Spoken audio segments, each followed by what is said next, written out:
We have a new defense that attacks troops and heals buildings at the same time. Let's explain it.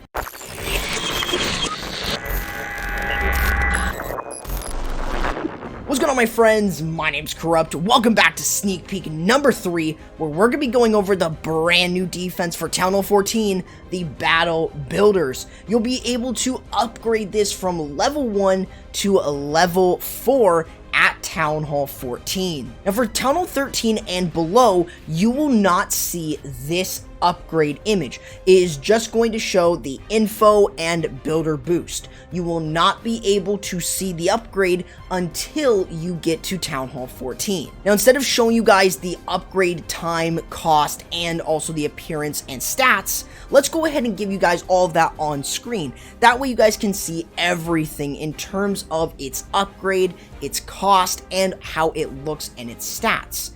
And it doesn't do a whole lot of damage. You will see this during the Battle Builders versus every troop section of the video, but the main thing that really comes into effect here is its healing, its repair per second. Now you may be asking, what about the Master Builder? Can the Master Builder also be upgraded? Well, unfortunately, he is not the same as a regular builder. There is a union, the 5 builders that you get with gems, and you will not be able to upgrade the Master Builder hut.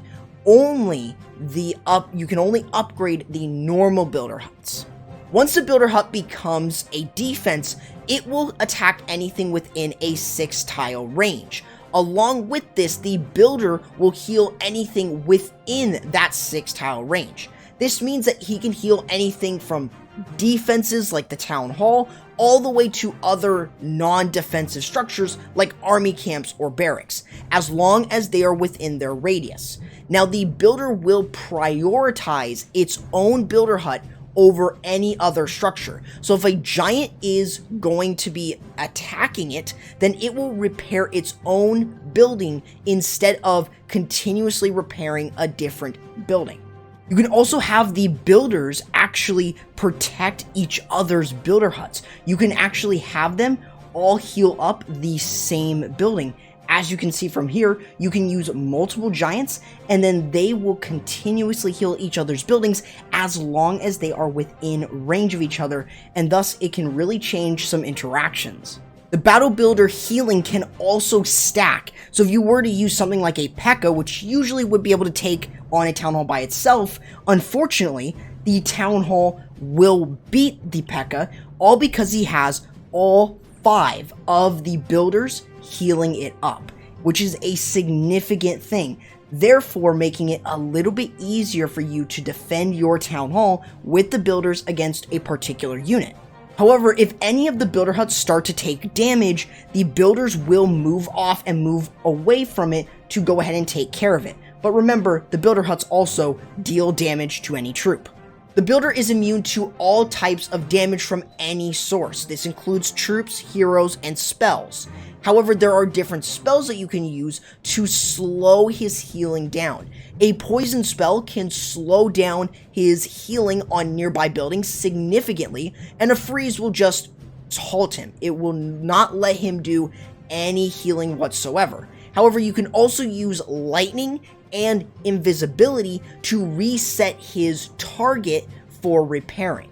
If the builder hut gets destroyed during the attack while he is repairing a building, he will stop what he's doing and he will return back to the building and will go down into the burrow. He will not return back to defense at all at any given point. Keep in mind that multiple builders can actually heal one building. This can be like 5 builders on a town hall. So you just want to consider those things because the builder hut itself will defend for the village, but it will also allow the builders to heal other structures around it. Next, let's take a look at how the Battle Builder goes up against every unit in the game.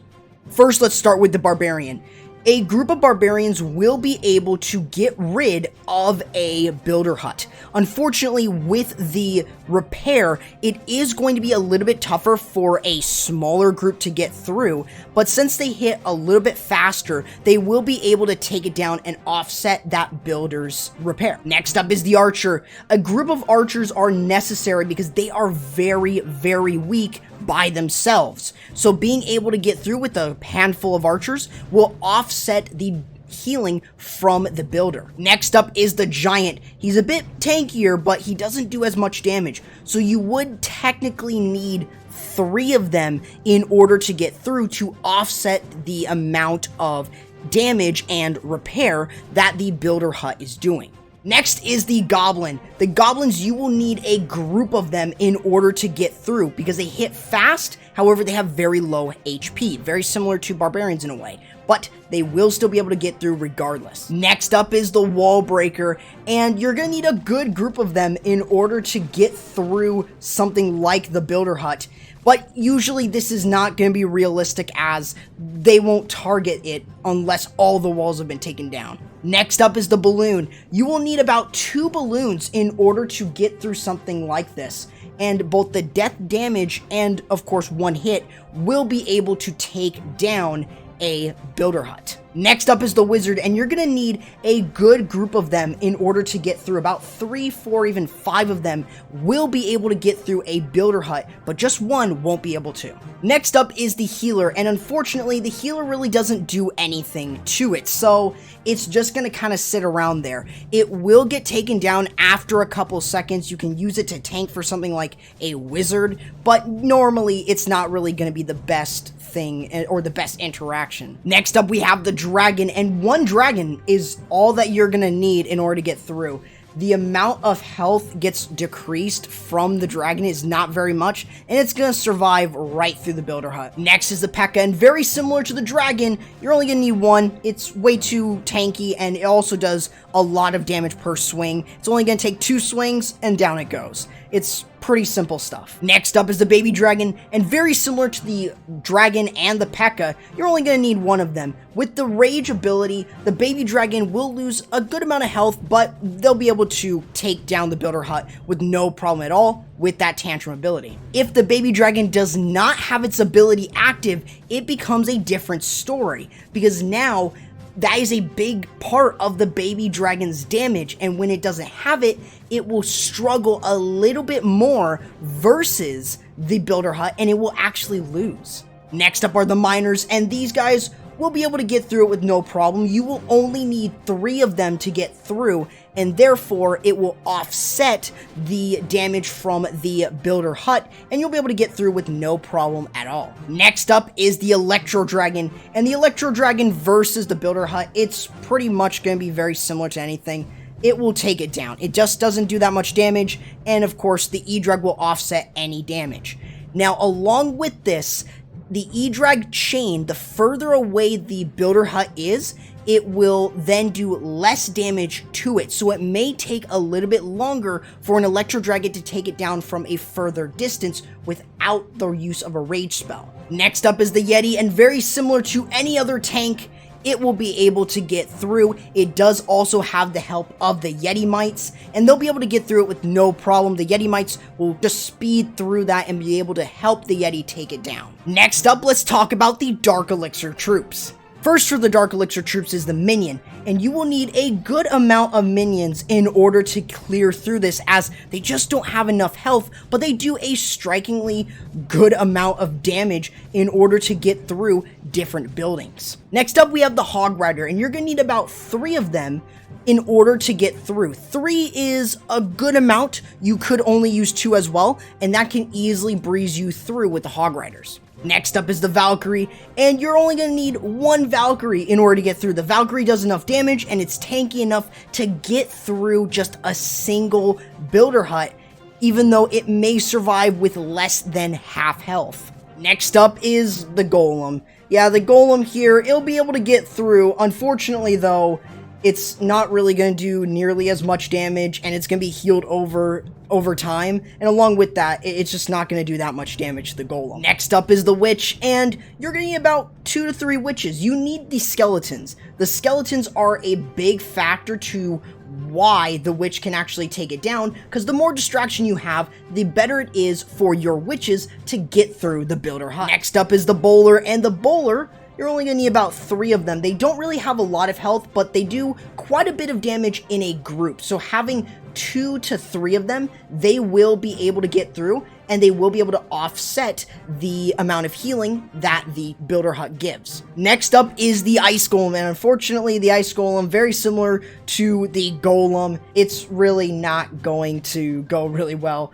The ice golem will lose this eventually, but the ice golem doesn't really do that much damage. Next up, we have the lava hound, and very similar to the golem, the lava hound is just not going to do that much damage. The builder will easily be able to override it, and all that damage is just going to go onto the lava hound.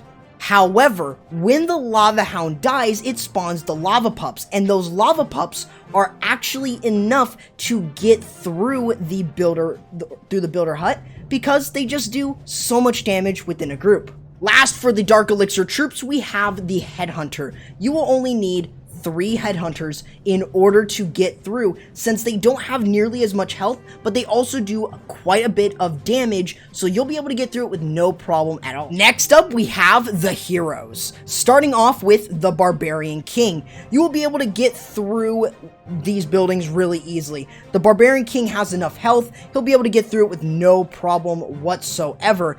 Even if you go ahead and decide to use his ability, he'll be able to easily squeak by and take these down with no problem at all. Next up is the Archer Queen, and she'll be able to get through these very similarly to the Barbarian King. After 3 shots, she'll be able to take them down with no problem. She won't take nearly as much damage, and if we were to use her ability here, she'll be able to get through it with no problem. She just does too much damage, and she'll one-shot them easy. Now, the Gren Warden is a little bit different. You can see that I placed him a little closer, so he is going to take damage, but once he takes that down, he'll be able to get through, and the other buildings won't reach him, and all it's going to take is about 3 to 4 shots, and he'll be able to get through them. His ability doesn't really help, so there's that. And last but not least, we have the Royal Champion. She'll be able to get through this very similar to the Barbarian King and Archer Queen, and with her ability, she'll be able to get rid of the rest of them. But you see, very, very simple,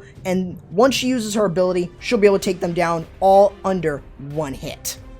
That is everything that you need to know about the Battle Builder. Make sure, guys, to go ahead and subscribe to the channel and ring the bell for more sneak peek videos here on my channel, and make sure to also use code CORRUPT if you plan on purchasing anything in-game, and I'll be catching you in the next video. Corrupt, signing out.